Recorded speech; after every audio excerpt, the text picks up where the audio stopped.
Praise the Lord. ஆண்டவராகிய இயேசு கிறிஸ்துவின் இனிய நாமத்தினாலே இந்த நாளிலே கர்த்தருடைய வார்த்தை லூக்கா 12:34. உங்கள் பொக்கிஷம் எங்கே இருக்கிறதோ அங்கே உங்கள் இருதயமும் இருக்கும் என்று கர்த்தர் இந்த வார்த்தை மூலமா நம்மளோடு பேசிக் கொண்டிருக்கிறார். தெய்வ பிள்ளையே, ஆன்லைன்ல எந்த தேசத்துல எந்த கிராமத்துல இருக்கிறீர்களோ என்று அடியனுக்கு தெரியாது. ஆனா இந்த வார்த்தை மூலமா ஆவியானவர் உங்களோடு கூட பேசிக் கொண்டிருக்கிறார். தெய்வ பிள்ளையே, இந்த வார்த்தையை கீழ்ப்படிங்க. இந்த வார்த்தைக்கு நீங்கள் கீழ்ப்படிந்தால் இந்த வார்த்தைக்குள்ள இருக்கிற ஆசீர்வாதம் உங்க வாழ்க்கையில கண்டிப்பாக நீங்கள் பெற்றுக்கொள்ள முடியும். அப்போ பொக்கிஷம் என்றால் என்ன? தேவனுடைய வார்த்தை தான் தேவ பிள்ளையே பொக்கிஷம். இந்த உலகத்துல தேவ வார்த்தைக்கு மேலாக நம்ம ஒண்ணுமே பொக்கிஷமாக எண்ணக்கூடாது. நிறைய பேர் பொக்கிஷம் என்ன எண்ணிக்கொண்டிருக்கிறாங்க என்றால், பணம் என்று நிறைய பேருக்கு பொக்கிஷமாக எண்ணுறாங்க. அவங்க பேங்க் பேலன்ஸ் பொக்கிஷமாக எண்ணிக்கொண்டிருக்கிறாங்க. அங்கதான் அவங்களுடைய இருதயம் காணப்பட்டு கொண்டிருக்கிறது. சபைக்கு வந்தாலும் எப்பவுமே அவங்களுடைய சிந்தனை பணம் பணம் என்று நிறைய பேர் ஓடிக்கொண்டிருக்கிறாங்க.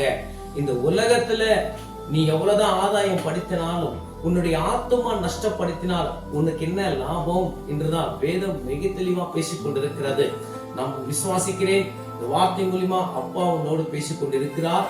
நீங்கள் பேசின நிமித்தம் நீங்கள் மனம் திரும்பி தேவனுடைய வார்த்தை பிரகாரமா உங்களுடைய வாழ்க்கை அர்ப்பணிக்கிறீங்க என்று. தேவ பிள்ளையே, பொக்கிஷமாக எதை எண்ண வேண்டும் என்றால் தேவனுடைய வார்த்தை.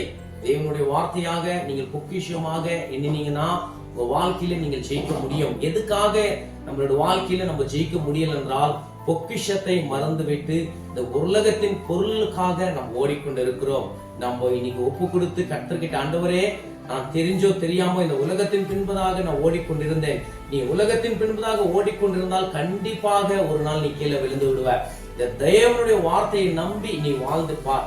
வாழ்க்கையில நீங்கள் தேவனுடைய நன்மைகளை நீங்கள் பெற்றுக்கொள்ள முடியும். கர்த்தர் இந்த வார்த்தை மூலியமா உன்னோடு பேசினார் என்று நான் விசுவாசிக்கிறேன்.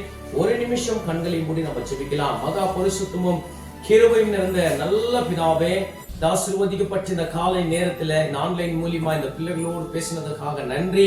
உங்களுடைய பொக்கிஷம் எங்கே இருக்கிறதோ அங்கதான் உங்களுடைய இருதயம் இருக்கும் என்று எங்களோட பேசினதுக்காக ஸ்தோத்திரம்.